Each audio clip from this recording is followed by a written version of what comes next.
All righty. Hope everybody's doing well. We're getting excited to start up spring practice here on Thursday in a couple days. So our guys to get back out on the field, go see. We're gonna have a lot of young players. I think one of the interesting things coming into it is how few guys we've had that have gone through spring practice, and I think that's that's a pretty big deal. We missed it last year. So you're talking about, a lot of the 19, 20, and 21 recruiting classes, that have not really had a spring practice. That's one of the most important developmental time. If I got that right? The 19 class came in. They had the 19 season, and then 20 spring ball was canceled, right? So they didn't get that. The 20 class, a lot of them showed up on campus early. They had no spring ball, and then we have all of this year's guys that have shown up early. So quite a big chunk of guys, and so this is going to be a critical couple of weeks for us with spring practice and the development, and for these guys to get prepared for the future. So we're excited to kick it off. We're excited to get going. What do you guys have? Go ahead. I'll pick you. Go ahead. Edgar, go ahead. Okay. Well, nice seeing you, Dan. We haven't seen you for a while, so I did want to catch up on a couple things that haven't been able to address with you. Yeah. So did you have true interest in going to the NFL? You know what? I didn't speak. I didn't interview with any NFL teams this year. So, most of my focus was on getting us back to Atlanta to get back to the SEC championship game. I hear a lot of rumors out there, but I didn't speak to anybody. Oh, okay. Hey, can I chime in, Dan, on that? Because you're not really answering the question. Mm-hmm. You said I didn't interview with any teams, and Yeah. I get that. But do you have any interest in leaving college and heading to the NFL? It seems to be a real mass exodus there. What about you down the road? With college football, I think I'll address it this way. I think one thing that's really interesting, I think a lot of people are trying to figure out what the future of college football is going to hold. And what that's going to look like going forward. I love being here at the University of Florida. I think we have a great program. We have a great fan base, great history, the opportunity to become a championship program every single year. I think that there are concerns with coaches. It's what the future of college football is going to look like, which I think there's a lot of uncertainties to it right now of how that's going to shape up. So that might not be completely answering your question, but I think that's probably the fairest way that I think as people look at things and look at the future is, what's college football going to look like in 3 or 4 years? And I think there's a lot of uncertainty with that that we're trying to figure out as coaches right now to see what our futures are going to hold. All right, we're going to go to David Waters, and then we'll go to Matt Baker.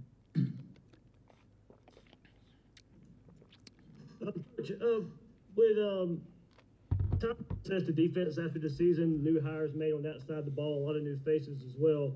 What will be the focus to help improve that side of the ball?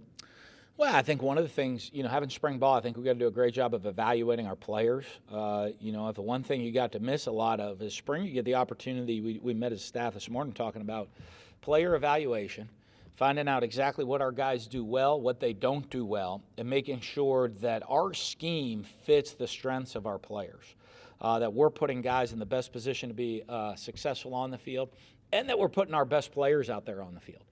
And, to me, but a lot of that gets into an evaluation process that we're going to get to go through this spring to be able to evaluate a lot of young players out there and making sure that we are putting them in the best position to be successful on Saturdays next fall. One more, any word on Demarcus Bowman eligibility? And if he's available this fall, you got a lot of numbers at running back. How you split carries or any change of positions for guys there? We haven't had a practice yet, so I don't know. I haven't heard anything. Again, I think there's a lot of questions. I've heard, I haven't heard anything completely in writing, I don't think, from the NCAA. You'll hear it of how they're going to decide all the different things, everything that we're still dealing with COVID right now. So we'll see that down the road. But again, like I said, in a lot of things, we're going to see what guys do well and build around the strengths of what we do. We might run some 2 running back sets. We might have multiple guys on the field. Last year you would have been hard-pressed to want to take Kyle Pitts off the field a whole lot or Kadarius Toney off the field a whole lot. And, for us, so, when you get into are we have our best guys on the field or we put them in positions to be successful, if you have depth at running back, you're going to probably play some more running backs. And so that's what we're going to kind of continue to evaluate through spring and getting into fall camp. Thanks, Coach. Yeah. Hey, Dan, to follow up on David's first question, when you had time to kind of break down last year a little bit more, what were the big issues that you saw on the defense? Well, I think, one of the things we struggled with, that we talked about a lot, was alignment. Of making sure, we're the sense of urgency and playing up-tempo offenses, of getting our calls in. Do we get the calls in time? Do we get the calls made to the defense on the field in time? Do the guys make the calls, then make the formational adjustment in time when you're seeing no huddle? And I think part of it, there was a little sense of urgency issue. And I think we got to be better on the field, if that makes sense. I'm on the headsets. We get the call in, but then how fast our guys get lined up. And I think, we're a little casual at times getting lined up, and all of a sudden we're not getting lined up fast enough, right? The strength declarations aren't being made fast enough. And so guys are looking around, and by the time they're looking around, the ball's being snapped. And, so I think that's some stuff that we talked about and how we need to address that, how we need to fix that, and how we need to make sure we have the right guys making all the right calls so that it happens much faster on the field. Okay. And then just one other thing, no spring game. What do you think you guys lose by not having that, if anything? I think the biggest benefit of a spring game, the benefits of a spring game. One, I think it's like a celebration for the players to go and see all the fans to come out and see new faces and get excited. Get excited about next year's team, get excited about young players. Spring game's a great day, in Gainesville, and to have the fans get really excited about the next season. The other thing you probably lose is some of the pressure. It'll be the first time some of these guys take snaps in front of, a big crowd. Usually the spring game crowd's bigger than any crowd we would have played against last season. And, so to go play on that stage, I think, is a big plus. But beyond that, I've always had discussions. I said, there's a lot of things. Sometimes we can get a lot more done in scrimmages than we would in a spring game. So, there's going to be trade-off either way. So there's a big benefit that I think in just having adding another scrimmage at the end of spring, that there's going to be a big plus to that side of getting some more things accomplished in that scrimmage than you normally would in a spring game, which is kind of a little bit more of an exhibition showcase. Hi, what was the mood like coming back from winter break and the Cotton Bowl?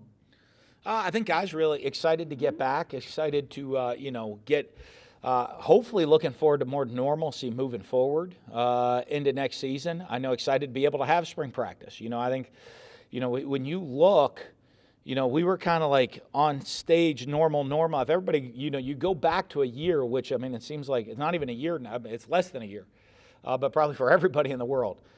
Seems like we're headed in this direction. We're about ready to head out to our first practice. Boom. Whole world changes. And, so I think now having a little bit more of a schedule that now, I know socially we're a long way from where we need to be, but I think there's a little bit more familiarity with what's going on, and we're going to get back to a little bit more of a regular routine. Get out to practice hopefully this week, and I think guys are kind of excited about that aspect of things. Hey Dan, how much are you excited just going into the spring, being able to, I won't say revamp the offense, but you obviously lose 2 focal points in the Kyles and add some new pieces. Just how do you feel like that identity will kind of be developed over these next 15 practices? I think it will be. I don't think we're going to define the identity after these 15 practices. I think we're going to do a lot of evaluation on guys in these next 15 practices. But I think, if you know us, like I've always been that we're going to adapt to the strengths of our players. We're going to adapt to our guys and what they do well and put the guys in position to do well. I think everybody looks last year, when you go back and you watch our cut-ups and review our cut-ups, say, boy, okay, well, man, we threw the ball everywhere. We didn't really run the ball very well. But when you look back efficiently, we actually did run the ball fairly well. We just decided not to do that. We just decided to throw it offensively. And so, what we'll do is kind of evaluate some of the strengths, go find what our guys do well. I've always been a big believer offensively. Our offensive, our offense, the playbook's probably like that. And we use about that much of it in any given season. Now, it might be taken from different parts, but you use, a much smaller part than the whole to fit the strengths. And that's one of the reasons, within our scheme that I like our scheme. We have the flexibility to go throw for 400 yards a game last year. We have the flexibility to go back and, be 50-50 balanced. We could be a run ball control team, and control the clock so that we can be up tempo or slow tempo.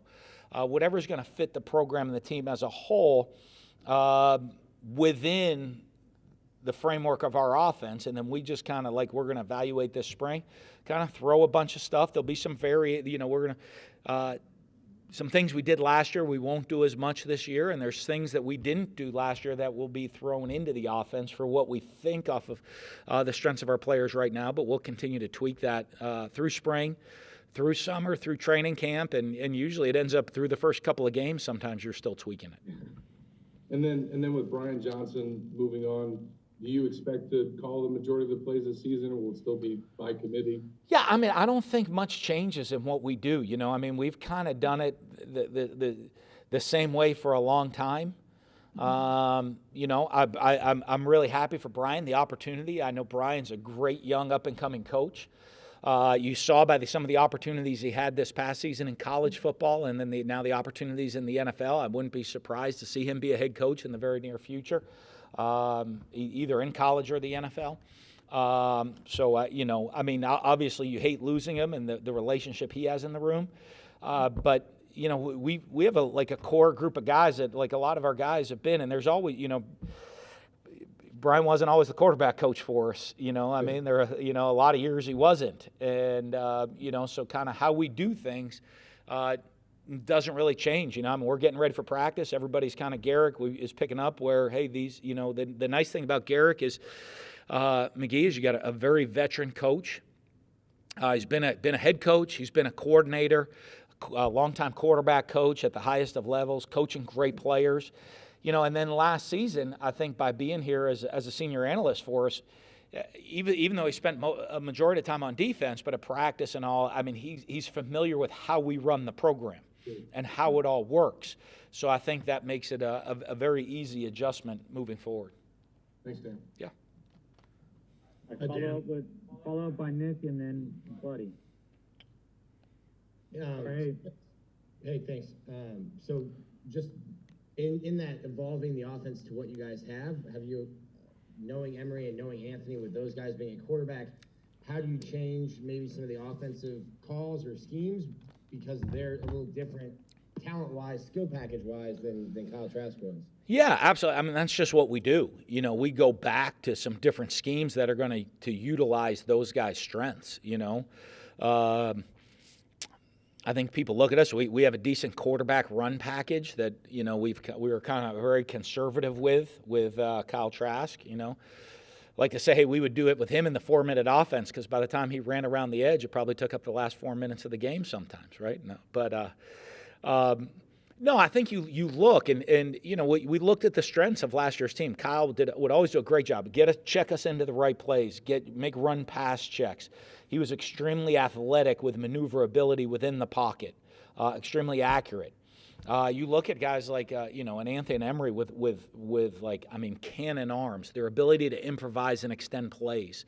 All of a sudden, the field spread. I think we saw even a couple glimpses of it in the bowl game. That the field spread out, and someone loses a rush lane. That turns into a 20, 30, 40-yard play with those guys on the field. That, with Kyle, it might not have been. And so they bring some different, a very different skill set to the table. And so ours is to kind of, manipulate around the strengths of what those guys are going to do well within quarterback run, zone read, the ability for them to scramble and improvise more than even have to be more complex in the pass game, because you kind of you're multidimensional because of some of the threats that they pose to the defense. Is Kyle going to use rollerblades at Pro Day for his 40? You know what? I think one of the things for him, I think that people overlook when you go to evaluate is, I don't know how many guys are, Tom Brady's not running for big yardage every single game. But I think the one thing Kyle really, I think people missed is how athletic he was within the pocket in small movements. You weren't going to mistake him for Jamel Holloway running down the field on an option play for 70 yards and a touchdown, right? Or I just dated myself probably, right? Lamar Jackson taking off for 70 yards on a touchdown down the field. But his athleticism within the pocket translates, I think, really well to the next level of his ability to slide, maneuver, and just that quick little short area athleticism, I think is going to translate really well for him to the next level. And then last one for me, do you guys have a date for Pro Day? And is there new rules for how you can have scouts come? And yeah, March 31st? Is there 31 days in March? Yes. I think it is. Is that what it is? Hold on. It might even be on my calendar. Let me just check for you real quick. You can just hold your calendar up to the screen and we can read it for you. No, I don't think it's written there. I know it's at the end of March. 31st is what we're saying. So I think it's March. It's March. September. So yeah, 31st. It's March 31st. And we went through a call, and we, like in an SEC meeting, with some of the new things that are happening. But had the NFL come on, and how they're going to do it. It will be very different than it's been in the past. But I do feel comfortable. I don't have all the specifics in front of me, but there's been a very thought out plan by the league, by the schools, and by the NFL of how we're going to approach pro days to get everybody, not just want to get the exposure and the right workouts for our guys, but also getting the NFL what they need for our guys for the future. So that's going to be something that we'll have done, and we're going to work with. But we're hoping to have a really good pro day when it comes. Thanks, Coach. Yep. All right, buddy, you're up.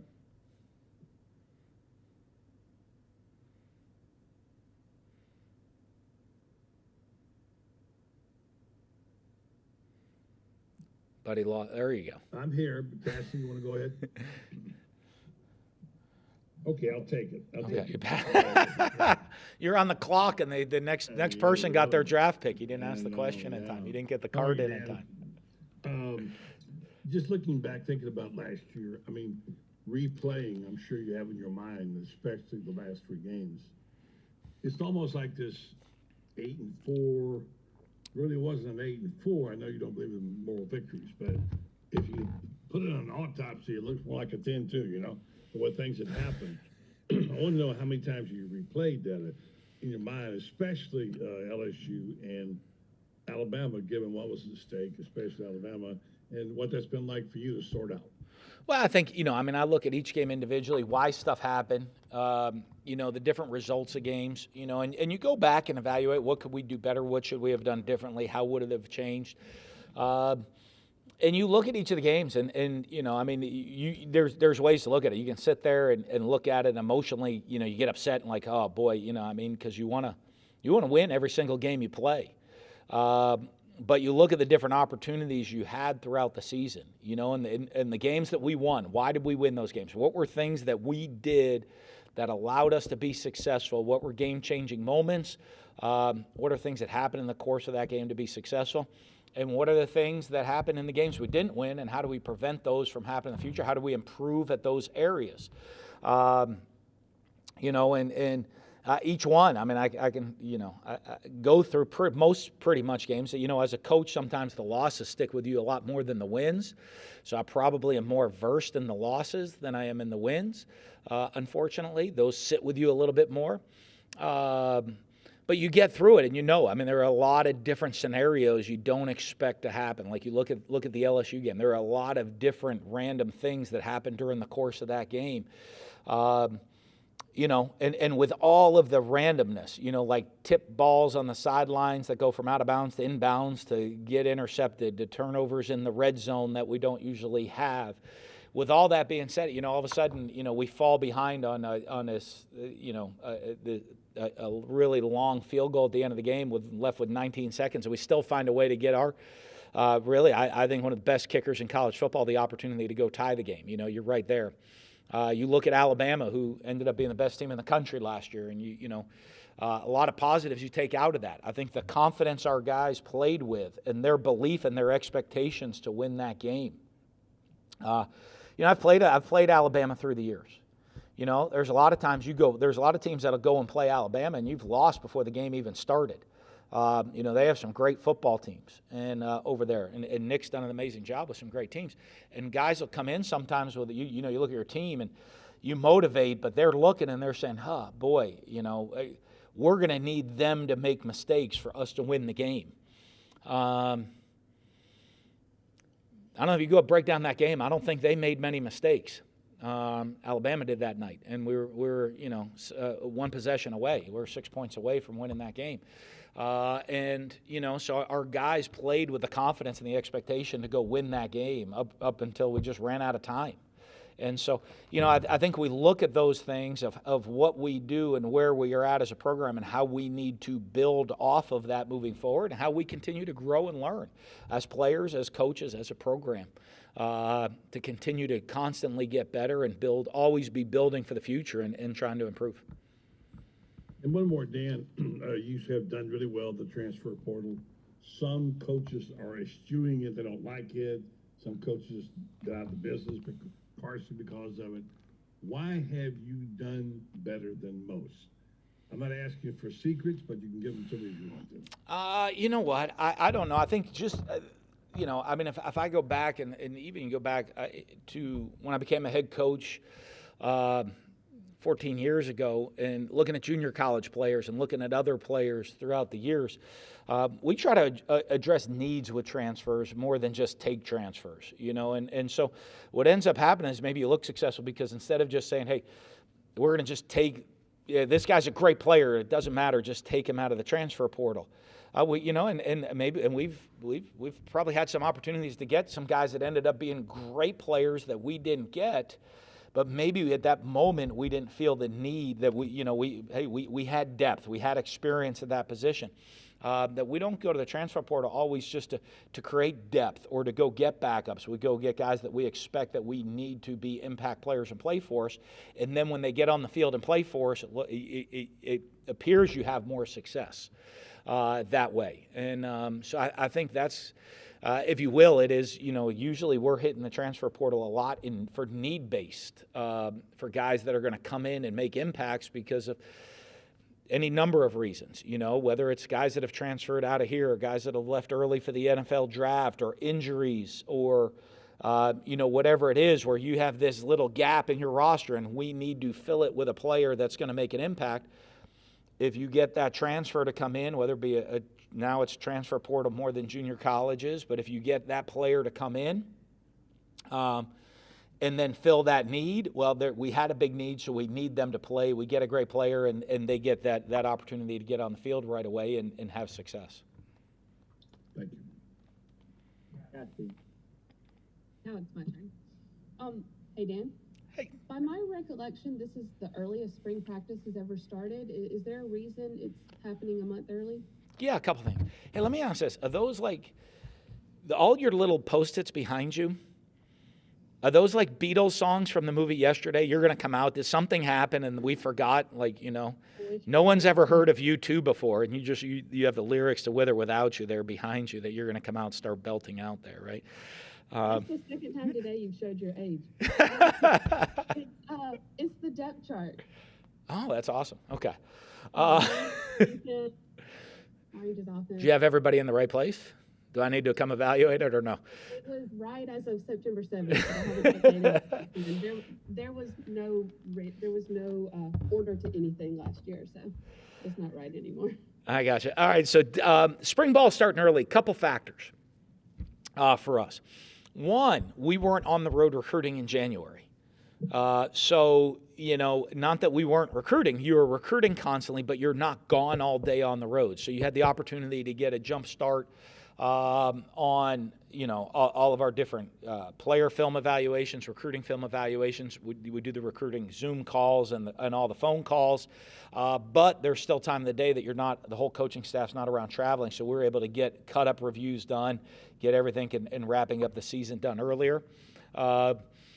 I think as most of the country is experiencing right now, we're in Florida, so we have the option to start spring ball a little bit earlier. I did click on the Weather Channel and just saw that I am very happy we live in the state of Florida right now because it looks awful cold or a lot of other places around the country. I hope everybody's safe with where they are in the country. But we have that opportunity to do it. And the other one is, as I said, we have a lot of guys in our program that haven't been through a spring ball.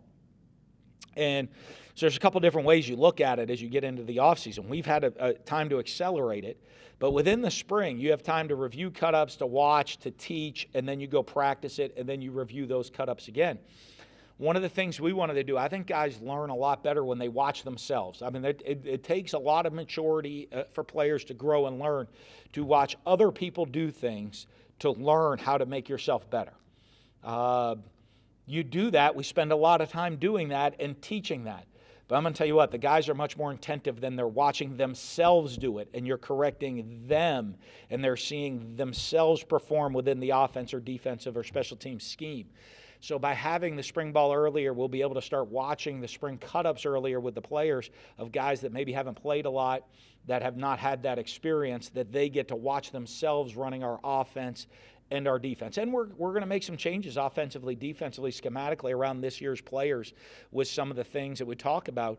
So we want to get that stuff on film so they can see that and we can coach and teach off of that. So that's some of the reasons why we're doing it. So it'll still go out to possibly April? No, we're done March 20th. Okay, done. There's rules. There's, unless COVID, something happens for us right now, but there's what is it? You have 15 practices. I think I'm going to say I don't want to get in trouble with the NCAA. I think it's a 32 or 33-day window with 15 practices within a 32 or 33-day window. And I might be off on that, so that ain't on my rule book with me. We'll check it for you. I don't just randomly do it. I do check the rule book before I map out the practices, though. Second thing, different topic. What were the most important things you learned from Urban Meyer about building a program? I think one of the biggest things with Urban, and I was very fortunate because we went to 3 very different locations with him, okay, is when you take your plan as a head coach, and you take, hey, this is our plan to win. This is our program. You take the kind of this guidebook of this is how I'm going to run the program. You use it very much more as an outline than a specific. That's one of the biggest things I've learned because now the outline and the general principles behind building the program and how we did it works.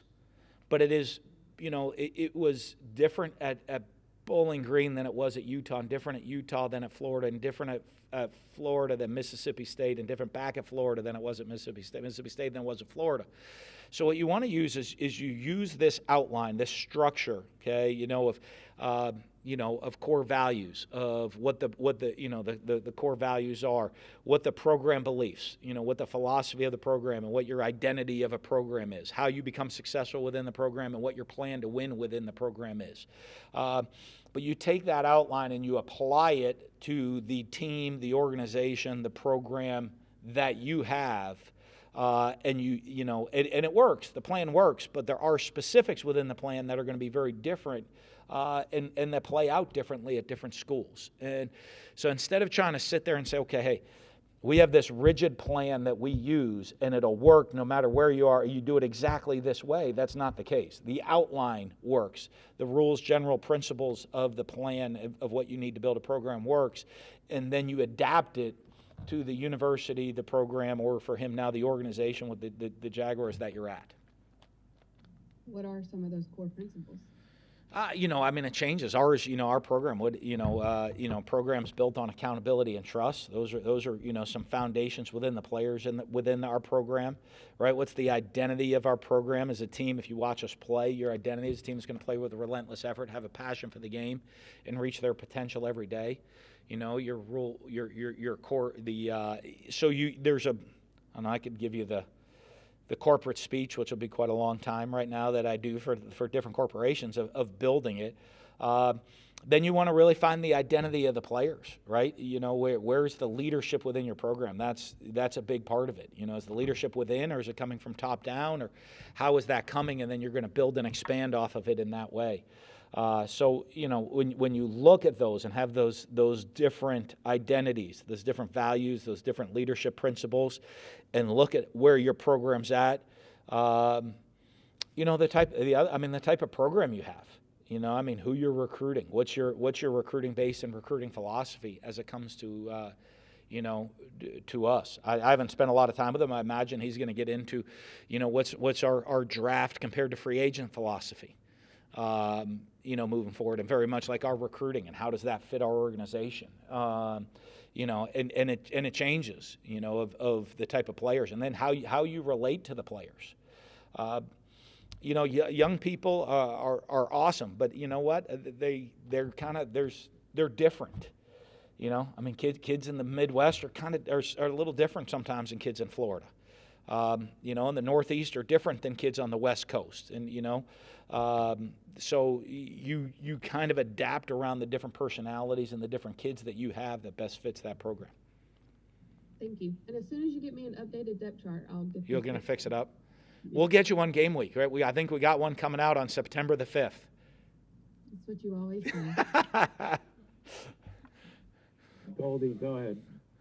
Yeah, Dan, you talked kind of generally about the transfer market, but can you talk about those two defensive tackles that you brought in and kind of the need they needed to fill? Yeah, you know what? Because if you look at one of those, we kind of had that gap. I think we have some really good young talent, interior defensive linemen. Then we had a bunch of guys over the last 2 years, that leave and walk out the door. And so there is kind of this little gap in the middle between the two. You look at Quan, you look at Tone coming in, and those guys, they have experience. They have, one of the things that was huge for me that I'm very pleased with, because you talk to them, you research them, you try to find out, but until they're with you, don't know, is their leadership. They're very both older, experienced players with maturity, and they understood coming in that they are some of the older players in that group, in that meeting room now, and in that position unit. And so they are expected to have leadership qualities. They're not expected to come in and just act like the new guy. They got to learn the program and what it is fast, but we have very high expectations for them, and they've really shown that. The one thing, we haven't been out on the field to see anything yet, to see them that way, but one thing I've really been pleased with is their attitude, their work ethic, and the leadership that they're bringing, that maturity that they're bringing within the work ethic and preparation that we need to help show those young guys, continue to help those young guys grow and develop and see the right way to do things. And, we expect both of those guys to be huge contributors for us this year. And, a lot of their contributions, not just on the field that everyone else will see, but I think they have opportunities to make huge contributions off the field that nobody that really is going to get to see a whole lot except people within the program.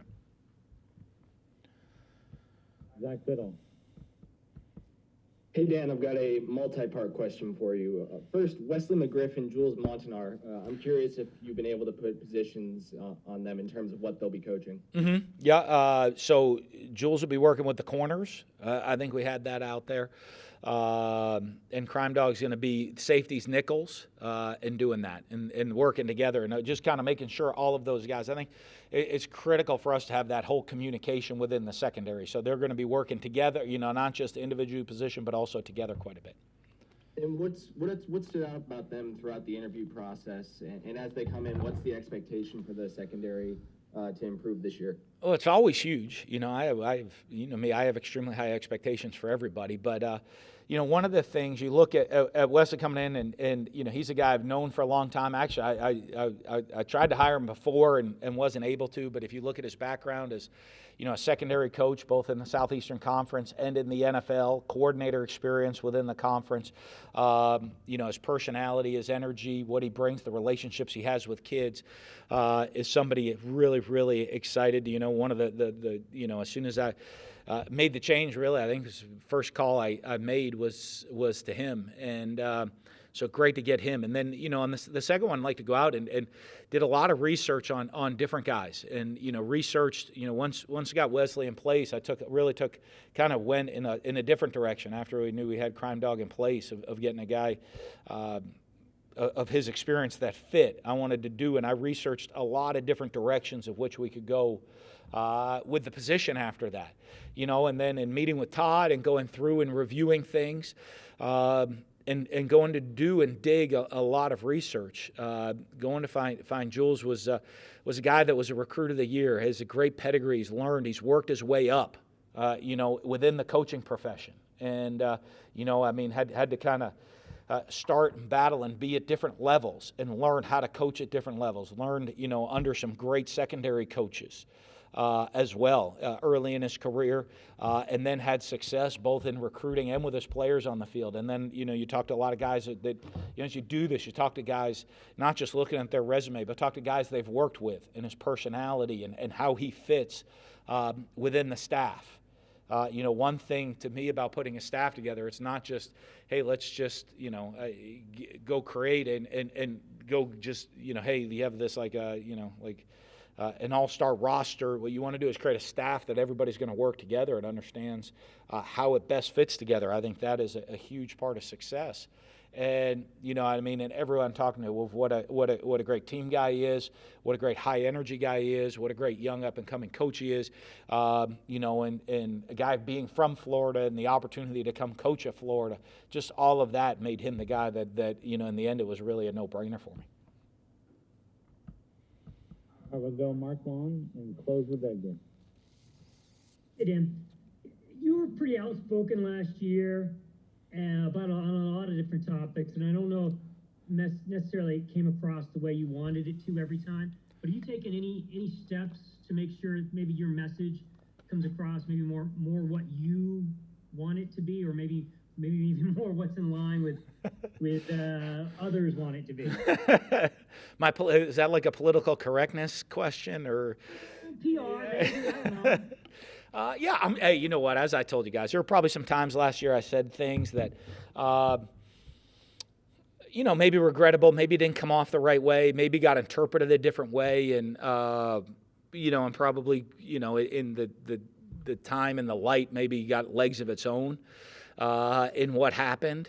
So you know what? You're always trying to improve, always trying to get better. And look at that. And I think one of the things to do is, as you look back and reflect and say, hey, was that at that moment, is that the right way to approach something? You know what I mean? And we're in very unique times right now, of what goes on. And, sometimes a message what your message that you're trying to get out might come across to somebody differently, and then all of a sudden it kind of gets legs of its own and going in a different direction out there. I don't know. I mean, I'm still trying to be pretty friendly with everybody and all you guys. I'm still pretty open, so I haven't gone to the one-word answers yet to kind of change that aspect of it, to not put my foot in my mouth or anything like that. But we'll see. I mean, I'm going to try to keep a positive message, I guess, and keep us on path for where we need to be as a team. And then, maybe we'll get a depth chart before that week one opener. But and then I could put one. I'm just going to put oars, right? You have the or on it. This guy. I'll put the whole roster by position. Or. Now, I will say this: the hardest one for you guys with depth charts is. That's one of those ones that sometimes grabs legs of its own, and I have to, and then everyone, hey. Well, Coach, I thought I was this, or Coach, I thought I was that. And within the program, they know, and we haven't made any decisions yet on who's going to be where. Everybody's still competing. But I do think a lot of times you put something out, sometimes everyone runs and says, okay, this must be how it is, when in reality that's not quite there yet. And then secondly, the name, image, and likeness, I assume that's what you were alluding to with college football. How much time do you spend trying to prepare for what this monster could be and how it might change everything you do or have done? Well, I think there's a bunch. I think, you look at how it affects a lot of different things, how it affects your recruiting, how it affects your roster, your program. You look at the transfer rules, all of that. There's so many different changes that could be coming upon us. That is unique. The name, image, and likeness, I'm not against it. I'm for, helping the athletes get what they deserve. And I think if you talk to our players, I'm always trying to, whatever we legally can get you, we want to get you whatever we can get you and help you out in any way possible. And so you're for it, but I think a lot of times when these things happen and you're a coach and when you sit there and a new proposal or different things come out, on the outside looking in, you think this is okay, this is what it's going to be. On the inside, you say, all right, this is maybe the reality of how this could turn and the direction that this is going to go into. And so I think that is, and there's so much uncertainty about it, and I see so many there, we have our law that's passed now in the state of Florida that goes into effect July 1. How we have to prepare for that, and then is something going to change before that goes into effect, and what that'll be, and how we address it. And it's not always just the positive consequences of it. What are the side consequences that maybe no one's expecting that we're thinking about, and that I have notes on that I'm not going to get into. As you said, I'm going to be careful of some of the things that I don't need to open up Pandora's box with all the different scenarios of things that could happen. But we spend a lot of time being aware and preparing for that moving forward, and then trying to figure out what are the other side issues that it's going to create. Close with that again. Yeah, if Mark doesn't, hopefully I don't have to correct my questions this time. So are you concerned on any level other coaches maybe flagging the fact you have 3 years left in your deal and using that, in recruiting? I mean, that'd be typically have more than that. Yeah, I don't control that part of it, so I got to worry about what I control, which is getting the team ready to go for practice on Thursday. So that can be in somebody else's press conference. That'd be a good question for them. Good answer. Two others real quick. Another Urban follow here. That pivot to the NFL has been a difficult one for even some of the best, Nick Saban being one. What is it about Urban you think that's going to allow him or help him connect with players at the professional level? I don't know. I guess we're going to have to see. I think Urban's a great football coach. Obviously, a really, really good head coach. And I think if you ever see him, he surrounds himself with great people. I know some of the guys who surround himself. Some I don't. So let's just see how that works. I mean, I think that you can look at a lot of different coaches in a lot of different areas. There's a lot have gone from college to the NFL and been extremely successful, and some haven't. And it might not just be that coach. And whether it's NFL to NFL, college to the NFL, NFL back to college, I think there's a lot of different circumstances that go on within organizations sometimes that the easiest thing to do is say, hey, this coach was successful here but not here, of why that didn't work. I don't know that, everybody's jumping up and down about a Bill Belichick at the Browns when you look at it. But Bill Belichick at the Patriots, pretty good. That aspect of things. Or, Pete Carroll, not good in the pros start, really successful in college, and really successful transition to the pros.